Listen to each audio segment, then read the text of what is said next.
Hey, everybody. Surprise. Hey, welcome to the live. We're going to do a short live tonight, but I really felt like I wanted to come on and sort of give you an update on what's been going on with this crazy courtroom drama. And I was pretty upset about it yesterday, but then I talked to the judge this afternoon and got a level of clarity that that helped me understand what's really going on here. And it wasn't a happy meeting, I will say that. So welcome everybody. I'm going to just launch right into what's been going on, and then I will. We might take a couple of questions, but tonight we're going to keep it short. I've already spent an hour and a half on surviving the survivor with Joel, and it was loved being on there. It was a great show, but I'm kind of whooped. So I'm drinking my Corona Light. You've got a little lime floating around in there, and we're gonna go for it. So Friday afternoon, I was on Joel's Surviving the Survivor show. And one of the things we talked about was whether or not there has been an impact on the way that the defense, way the both sides have been trying the case, whether there was any sort of an influence in that because they are all members of the church. And I said, I thought undoubtedly there was. I thought that they were staying away from Lori's odd beliefs, not necessarily because it was a mental health argument, but I think because they don't want to go there. And a lot of the things that Lori and Chad are talking about are things that are somewhat aberrant to the mainstream church. So I made that comment.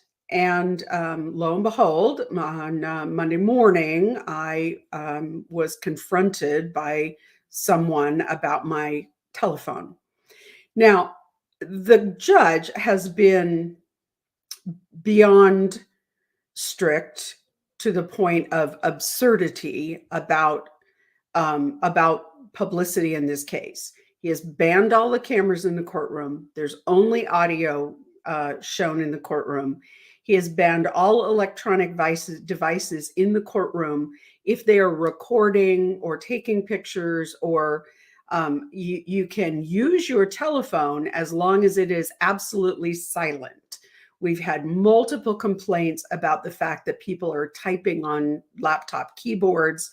That noise, I mean, it's been over the top. So I actually learned that this has happened to somebody else recently, but and they didn't get ejected from the courtroom. So I was sitting in the courtroom. Court was about ready to start. Court security, nice young court deputy, came over and said, "Can I talk to you outside, and will you bring your phone?" And I was like, okay. I was sending a tweet is what I was doing. Now, I've had cataract surgery on both eyes, and I have multifocal lenses. And sometimes, right at the sort of at the odd distance, I have trouble focusing. So I brought my phone. We went outside the courtroom, and somebody said, "You took a picture of Lori Vallow." And I said, "No, I didn't." And I literally handed him my unlocked phone and said, "You're welcome to take a look at my phone." I showed him that I was in the middle of writing a "thanks for having me on your show" tweet to Joel. And I showed him what I had been doing, and I gave him access to my phone. And he went through it and said, "I don't see anything here." And I said, "No, I didn't take a picture. There's nothing there." About that time, the bailiff, who is an older guy and who is not nearly as personable as this young guy is, walked up to me and he said, "I've been ordered to seize your phone as evidence." Well, now I'm here to tell you that got my hackles up. First of all, there's no evidence that I had taken a picture of Lori. Second, this guy doesn't have any probable cause. My lawyer hackles her up, and I turned around and said, no, you're not. No, you're not going to take my phone. So the first deputy, the younger deputy, said to the other guy, wait a minute, there's nothing on her phone. She didn't do this. There's nothing on the phone. And the guy was sort of,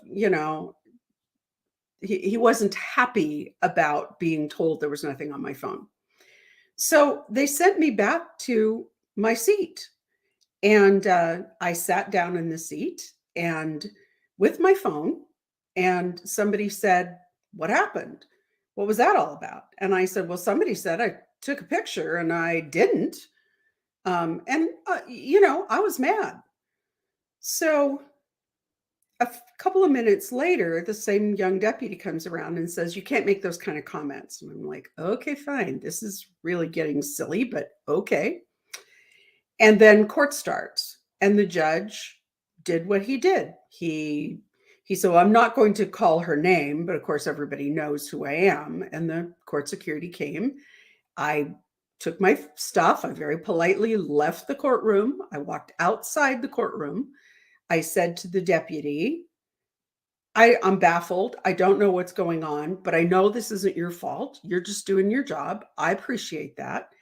And can I be in the overflow room, the viewing room downstairs? So he got on his phone or his radio and he came back and he said, yes, you can be in the viewing room. I said, okay. So I went down to the viewing room. As I was leaving, I ran into Sandra Barrios. She is the court administrator who has done a phenomenal job of literally herding the cats. I mean, she's done an amazing job of running this trial and keeping everything straight. And I said, I don't know what in the heck just happened there, but I'm pretty baffled about it. And she said, well, I don't know anything about it. And I said, yeah, I know. It's all fine. I'm going to go down to the viewing room downstairs. So I went down to the viewing room and I sat down there, pulled up my laptop, sat through the entire morning of testimony, taking notes. And I literally said nothing to anyone. I didn't talk to anyone down there. And lunchtime rolled around. The judge called the lunch break, and I was still sitting there typing when Sandra Barrios, she's the court administrator, came in and said, I'm sorry, but I have to ask you to leave the building. And I said, well, what did I do? She said, well, you have to come in and talk to the judge about that, but I have to ask you to leave the building. If you want to come in tomorrow at 8:00, you can see the judge. I said, I would like to. I sent an email. I said, I would like to meet with the judge. I did what they asked me to do.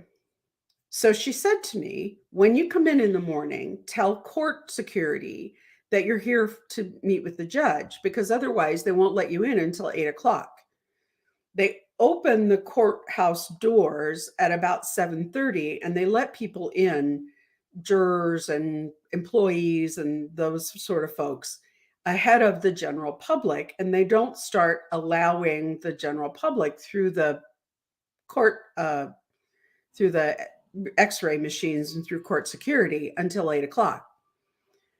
So when I got there this morning, I went right up to the head of the line and I said, I have an appointment and Sandra told me to tell you. And they said, get in line. You don't have a jury summons and you're not an employee. So I had to wait right until 8:00. I cut the line and went through as quickly as I could. And when I got upstairs, the young deputy who talked to me before said, you're late. I said, well, I couldn't get through court security. And he said, okay, well, I figured that's what had happened. So that's on us, he said. And he said, but the judge says he doesn't have time to see you this morning. He wants you to come back after court at 3:45. And I said, okay, well, can I sit in the viewing room? He said, yes, you can. I said, okay. So I went down there and I spent the whole day in the viewing room. Didn't really talk to anybody until late in the day. Scott Reich came in and had a nice chat with him. So at 3:45, I went back upstairs and waited outside the courtroom. I went up after court adjourned and waited until the judge called me in. So I went in, and I think he expected me to be a little more penitent than I was. And but what finally gave me clarity about what was going on was I said to him, "You know me." And he looked at me and he said, "I don't know why you keep saying I know you. The only reason I know your name is because your phone went off in my courtroom in Fremont County," which is true. It did. I had a medication alarm set and I didn't realize that it wasn't muted with everything else. And my phone went off. When the deputy walked by, I handed it to him. And I waited patiently while they held on to my phone and strung it out and made me wait. And I didn't complain, didn't say anything about it, just waited for them until they gave my phone back. So, and court was adjourned and everybody went to lunch and I had to sit and wait for my phone. And I never asked, didn't say anything, just waited. But what's really amusing to me is that he said that this guy, I'm the person who filed all of those motions to get stuff he had sealed, unsealed. And I appeared personally in front of him to argue that motion. So all he could say to me was, "I didn't even know your name, except that I know that your phone went off in my courtroom." Well, that makes no sense whatsoever. So that told me sort of what I needed to know to begin with. He's messing with me. So the next thing he says is, "This isn't your first act of misconduct." And I said, "I don't know what you're talking about. I don't." And he said, "Well, I'm not going to get into it with you. I think you know what you did. And if you've got a question, you can ask court security." Okay. So he said, and then he said to me, I watched the video in the courtroom. Apparently, there's video surveillance in the courtroom, and he didn't offer to show it to me, but he said, "You lifted up your phone like you were taking a picture, and then when you were called out and you went back and sat down, you took another picture." And I said, "I didn't take any pictures, and lifting my phone is not proof that I took any pictures. I don't remember lifting my phone." Um, so and he didn't offer to show me the video. So I have no idea whether I did or not, but I certainly didn't do it with the intention of flaunting his rule. So he wasn't very happy that I wasn't overly penitent. I told him I didn't appreciate the court security guy coming and threatening to seize my phone when I hadn't done anything wrong. And the other court security guy had already been through my phone. I told him that I wasn't happy about being humiliated and removed from the courtroom, but you know, I thought he'd gotten his pound of flesh. So I asked to continue to be able to watch the trial from the viewing room, and he agreed that he would allow me to do that, which is fine with me. To be honest, the courtroom is not all that comfortable. The viewing room is more comfortable. And the only advantage to being in the courtroom is being able to see the jury. I've seen the jury and I've seen their reactions, and I have a pretty good idea what's going on. So I'm not really worried about that. So after court is over, I go after he continues to chew me out for a while and then adjourns court.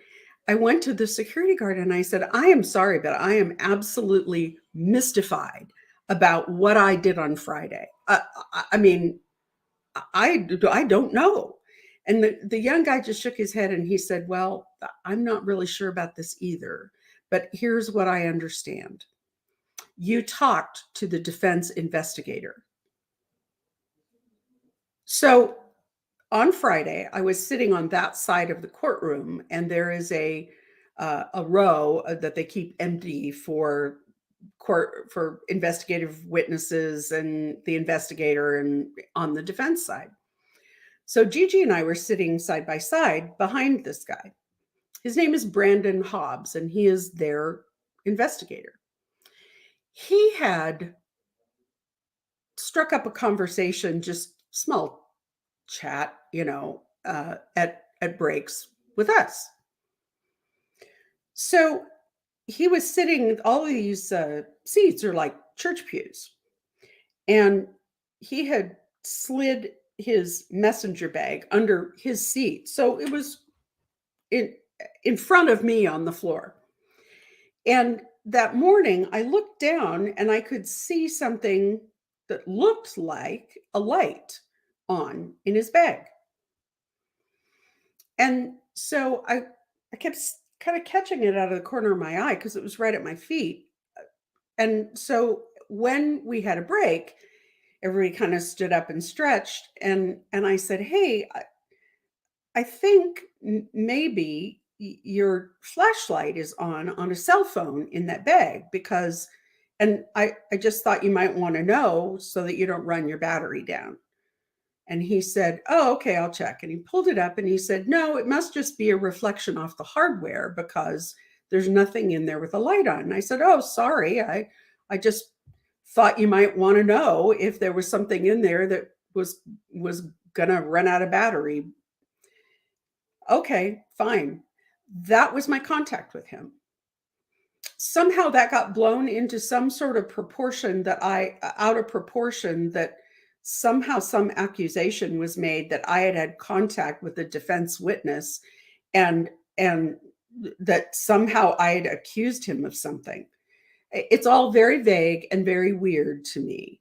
But what this tells me is that they all had an agenda and they were looking for things to tow me out of the courtroom for. And it all goes back to my interactions with Judge Boyce, even though he went out of his way to say, I don't know who you are. Of course he knows who I am. And of course he knows that those were my motions. And of course he knows that I appeared in person in front of him. So it was petty, and it was high schoolish, and it was unprofessional. And apparently the person who pointed out that they thought I had taken a picture was Lori Vallow's attorney, Jim Archibald.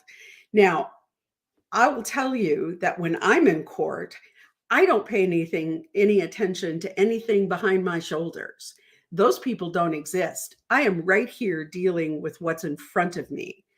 So I guess my suggestion for Jim Archibald would be stop policing the gallery and actually do your frickin' job, because to date, they have put on literally no defense.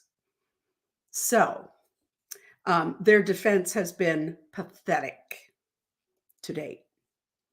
And I'm, at this point, I'm done trying to be polite, trying to be nice about things, and trying to give everybody the benefit of the doubt. So if you're looking for that, I've hit my limit and I'm over it. I will continue to go every day, to be in the viewing area, to watch the trial.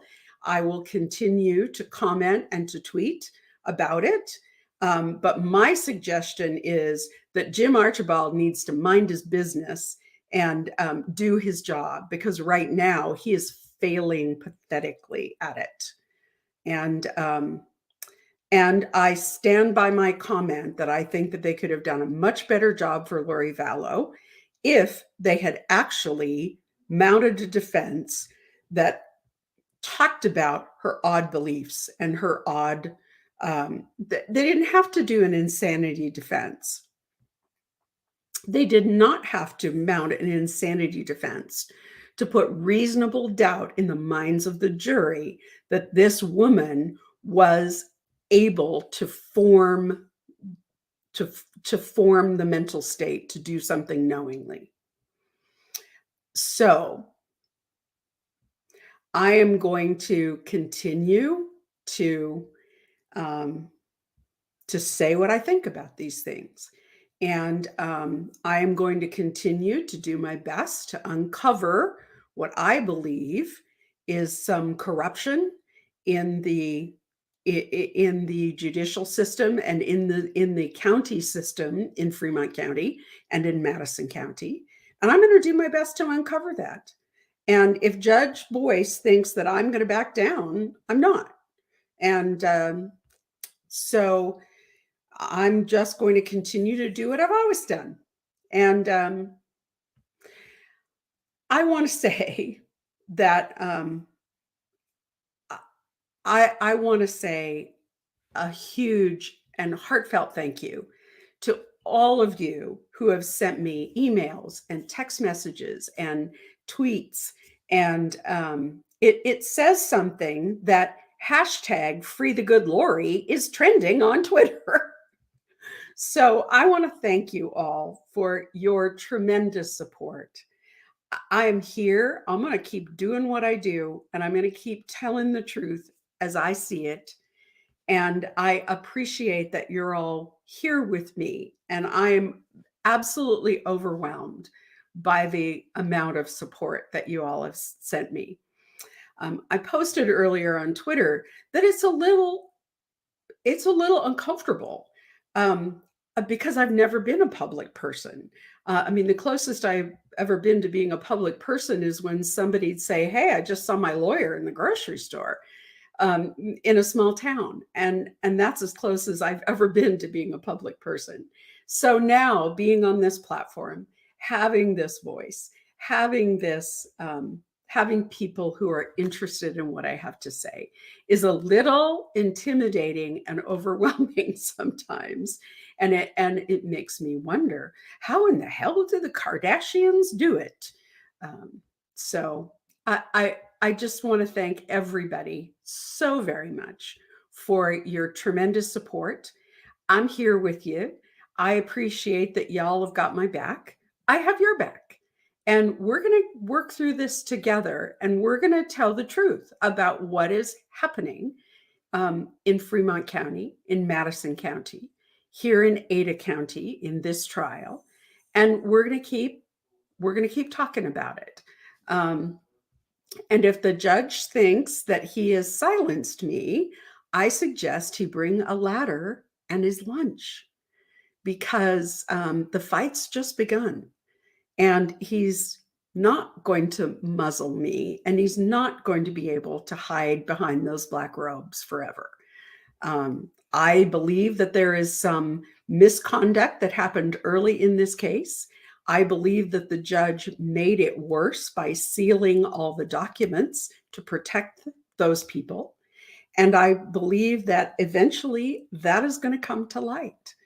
And in the meantime, I'm going to be there taking notes and keeping track of the trial. I want to say, please, all of you, send your prayers, your best vibes, your best feelings possible for Colby Ryan. I was in the remote viewing room while his testimony was going on, and it was heartbreaking. When I sat there and watched his testimony, I thought, "Oh, honey, what happened to me is nothing. I'm all sunshine and roses compared to what that poor boy's been through." He's the same age as my daughter, so maybe I just have a heart for that. I don't know, but I can tell you that that everyone in the room was moved, I guess I should say, by Colby's testimony and by the telephone call that they played between Colby and his mother, the jail call.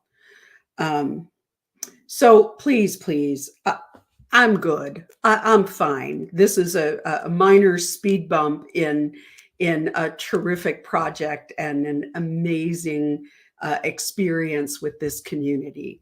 I'm good. Please send your love and your concern for Colby. He's lost everything. He's had a struggle since all of this happened. I don't think there's any secret that his marriage has struggled, that his family has struggled. But what do you expect when you're raised by Lori Vallow? So, and he said on that on the recording, I've lost everything. I've lost my siblings. I've lost my stepdad. Now I've lost my mom. My mom's not the person ever I thought she was. So please, if you get a chance, send him some good vibes and some TLC. Now, I'm going to have a complete recap on Saturday. We're going to do 2 hours, and I'm going to go through blow by blow what happened for the whole week, just like I did last week. For now, I can tell you that today was sort of the day of experts. It was the day of law enforcement folks, and they were there to talk about some things that were pretty dry at times. And I think it showed, from what I understand, since I wasn't in the courtroom, but I did hear that that it did show in the attitude of the jury. I think they were. I think when you get into, they were talking a lot about financial documents, about movement of money between accounts, and you know, I can understand how your eyes glaze over when they're talking about accounts number ending in this and account number moved to that, and it's all dates and figures and account numbers, and it can be, your eyes just glaze over. I thought the prosecution did a good job of putting that information into smaller bites by putting it into spreadsheets where you could, or demonstrative kinds of evidence where it was sort of like all of that information on a single page with charts or timelines. And I thought they did a good job with that. But still, it's a lot to absorb. And it was a lot of like technical stuff. So not nearly as riveting emotionally as Zulema's testimony, and then of course Colby's. So it'll be interesting to see what happens tomorrow. Who's up for tomorrow? We never get a witness list, so we don't know. But this case is moving along at a pretty good clip right now, and if the example holds of the defense not really putting on a lot of evidence, they're not asking a lot of cross-examination questions, they're not they're making a few objections, but they're not really poking holes in the prosecution's case at this point. If that continues, then I think we're going to see this case wrap up in the next 2 to 3 weeks, counting this week. So this week and then another 1 or 2 weeks, I think, and we will see this case go to the jury. It's definitely moving along quicker. April Raymond was on the stand today. She is Lori's old friend from Hawaii, and they wrapped up with her. There was more testimony about Charles Vallow's murder. They definitely have spent a lot of time on that. I think the reason why they have done that is because they have a concrete connection between Lori and Alex and Charles's murder. And as we've talked about before, a circumstantial case is like the links in a chain, and every one of those links in the chain has to connect. And I don't know that they're there yet in connecting Lori directly to the deaths of the children. I think they've done a better job of connecting her to the conspiracy to commit Tammy's murder because there was a phone call. And we'll talk a little bit more about that on Saturday, but there was a phone call where Lori was in Arizona doing a casting to cast the evil demon out of Tammy Daybell. And it was the same night that she was shot at by who we law enforcement believes was Alex Cox. And then you have Zulema testifying that when they were done with the casting, Lori, as she always did, called Chad to ask if it worked. And Lori was, although Zulema could only hear her half of the conversation, she was irate. She was, as Zulema said, very, very scary angry.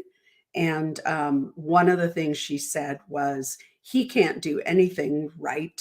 He screws everything up unless somebody's there with him. And clearly she was talking about her brother Alex. Diane O'Brien, I am so sorry to hear that you lost your dad today. I appreciate so much the donation. It all goes to our moderators, and I appreciate so much your support of them because they support me. The first thing that happened, when this happened yesterday, my moderators were right on it, making sure I was okay, wanting to know what was happening. So I appreciate your support of them because they support me. Diane, I lost my dad about 5 years ago, and I understand completely how hard this is. And I want you to know that our community is sending you our love. So I'm so sorry. It doesn't matter how old we get or how old they were. My dad was 90 years old and had lived a great life. He had great stories. He lied about his age and got in the Navy at 16 for World War II. So I know how hard it is, no matter their age. It's so hard to lose them. And we never grow out of needing our mom and dad. So we're all sending you huge love tonight. So I'm going to take a couple of questions and then we're going to close for the evening. Mostly because I have something on the stove that needs to be turned. So let's take a couple questions and then we'll wrap for tonight, and I'll see y'all on Saturday.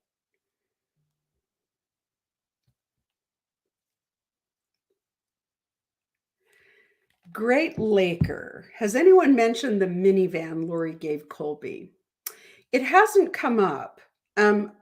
Yeah, I know she gave him a car. I don't know whether it was a minivan or not, but I know that she gave him a car. It was not the Jeep that Tylee had. That got impounded. But I know that the way that Colby got the car was it was left in front of Melanie Boudreau's parents' home, and they left it and he went and got it.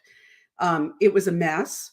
It was, it must have been somehow related to Melanie Boudreau because it was full of pet hair and all sorts of stuff. And he took it and cleaned it up and detailed it because it was a mess. And there was a lot of discussion later about, what sort of evidence he might have destroyed in the process of that. Hang on, I'm texting my husband to turn off the stove.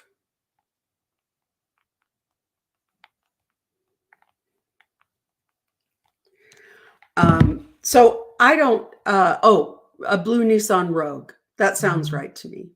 You guys are right on top of stuff. I get to the point by the end of the day, and I'm drinking Corona, that I can't keep it all in my head anymore. So I appreciate that you guys have the facts right at your fingertips. So how about one more question? Is there any evidence that Alex Cox was present when Tammy Daybell was killed?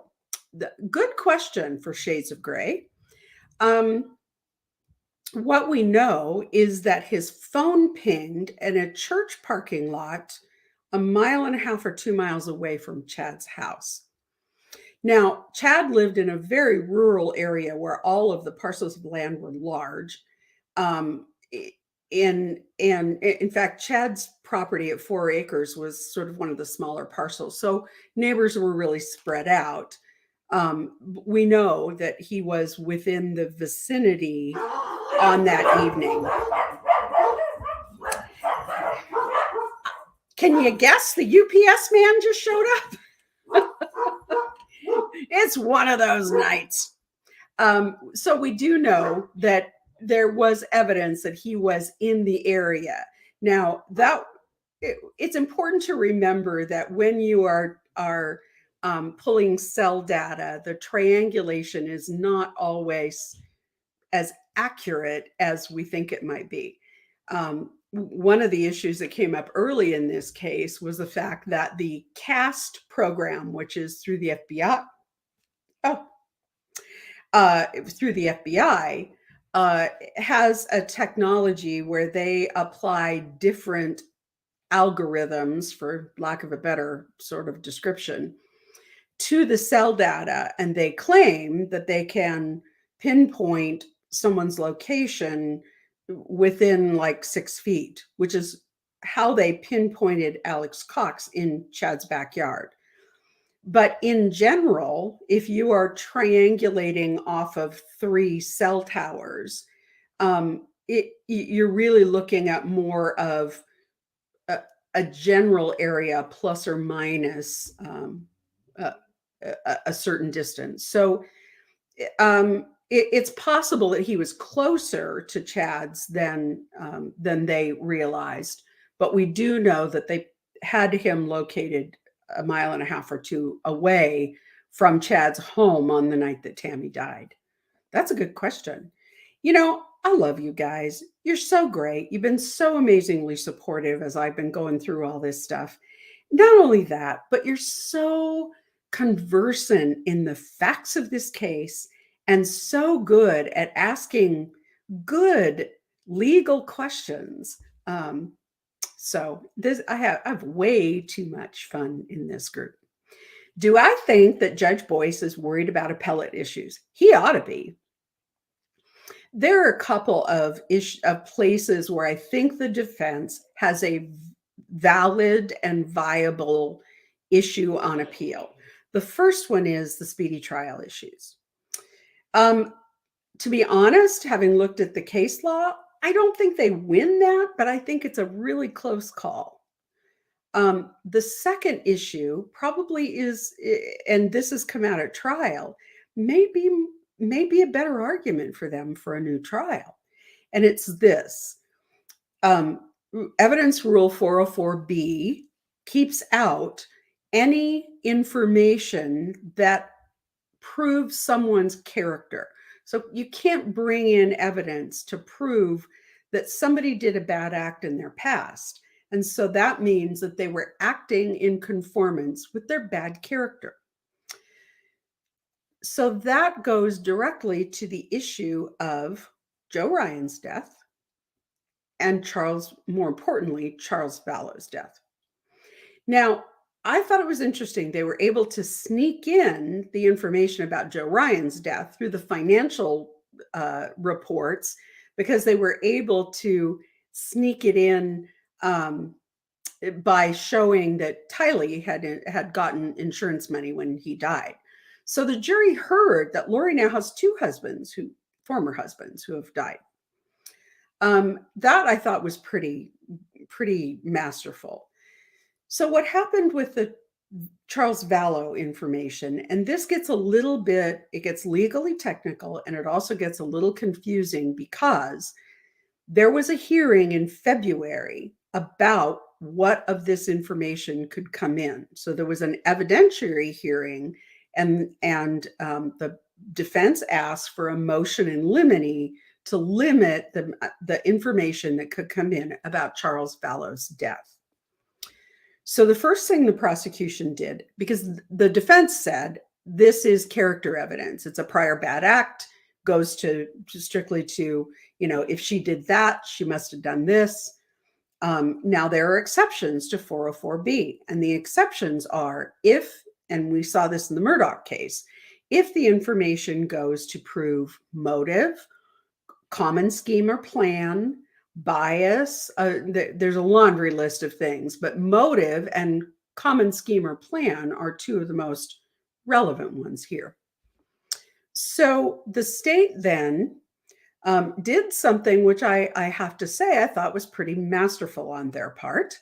They got in Charles Vallow's and opened the door on Charles Vallow's death by asking Melanie Gibb to say what Lori had told her about Charles' death.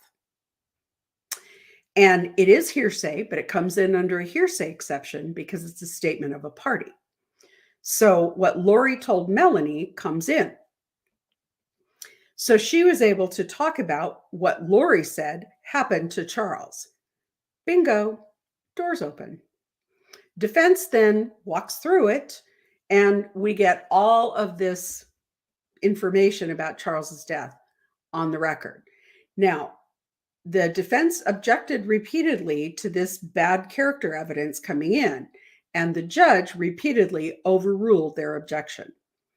I think that is fertile ground for an appeal, because while I do understand that there was some of that information that could clearly show a common scheme or plan, there was a lot of that information was coming in really questionably to talk about Lori's a bad person. So I think that the state really went heavy on that Charles Vallow death, even though she's not on trial for Charles Vallow's death, because I think they pressed heavy on it as a common scheme or plan. But I think the reason they did it was because this is the incident where there is the clearest connection to a conspiracy to murder somebody, even though it's not in the charges she's been charged with. So that is going to be an interesting issue, and I think that is really going to be where the defense goes on appeal. So thank you, Loris, for your donation. Thank you. Our mods, thank you deeply. And I appreciate all of your amazing support. Let's take one more question and say goodnight until Saturday. Got one more?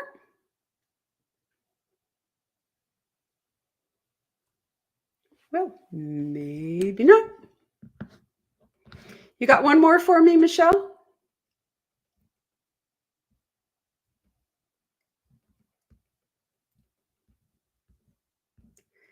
Well, then hello, Bridget.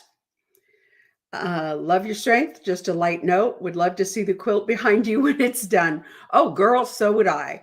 I'm really going to try this weekend to at least get some of the squares put together. I'm super excited about the way it's turned out. I'm going to turn this around a little bit so you can see. We've got some great squares. I've got some more that are in process. And so I'm really hoping that I can get some of them put together. My plan is that I'm going to send it off to be quilted. One of our followers has offered to do the quilting, and then we're going to raffle it off, and we're going to donate the proceeds to the Center for Missing and Exploited Children. Hi, Lee here. Do I think Lori has admitted guilt to her lawyers? I don't think so. But it's hard to say. Some lawyers will just flatly tell their client, don't tell me whether you did it or not, because that ties my hands in how I can argue your case. So I don't know what approach Archibald and John Thomas have taken. So, I mean, it's possible she's told them, but I think it's probably more likely that she has not. Because I think sometimes defense attorneys feel like, if you have a case that is really overwhelmingly, the case is overwhelming on proving guilt, then I think that it is important to have that kind of a conversation with your client and say, look, let's talk about what you're willing to admit to, so that we can get you a plea. So that's a little bit different than asking a client, did you do it? It's a little more like saying, well, let's talk about what you would be willing to plead guilty to in order to resolve the case. So thank you, Deasley W. Thank you so much for the super sticker. And thank you so much for all of the support for my mods. For those of you who might be new tonight, all of the super chats and PayPal donations that come through YouTube and through PayPal go directly to our moderators. Folks have been occasionally buying me a coffee, and I appreciate that. It gets me to court fully caffeinated, or sometimes it goes toward an after a long day beer. But I don't seek those donations. It's very nice of you to do those things. I appreciate completely your support for my moderators. And I just appreciate that you're here. And I have to say that your good wishes today and your support for me was worth more than all of the donations that you could send. So I'm going to say good night. Thanks to Michelle and Brenda, my moderators. Thanks to all of you for your great support. I'm going to be back here on Saturday with a 2-hour rundown on what happened over the week. I'm not going to spend a lot of time talking about what happened to me. We're going to talk about the testimony and the legal wrangling, and we're going to get into it. So if I didn't answer your question, please email me. I am still answering every email that comes in, a little slower sometimes, I admit, but I am still answering them. So please email me if I didn't get to your question, and join us here again on Saturday. Good night, everybody.